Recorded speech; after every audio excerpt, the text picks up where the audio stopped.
Kung gusto mo maging mayaman, dapat marunong ka mag-solve ng problema. Dahil isa sa mga katangian ng mga mayayaman ay marunong silang mag-problem solve.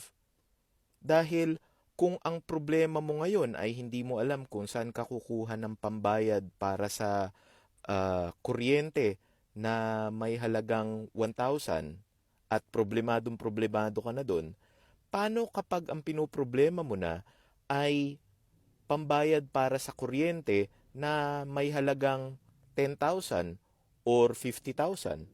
O kaya naman, kung ang problema mo ngayon hindi mo alam kung paano tutubusin yung cellphone mo. Paano na kapag ang problema mo ay hindi mo alam kung paano mo tutubusin yung bahay at lupa mo?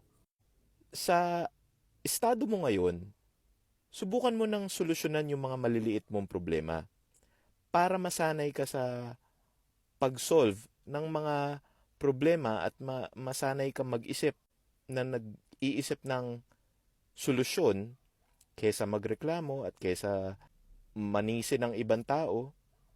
Pero pag natutunan mo ng isolve yung mga problema mo, then dadali na yan. At pag may problema ka ng malalaki, kapag mayaman ka na, then sisiw na.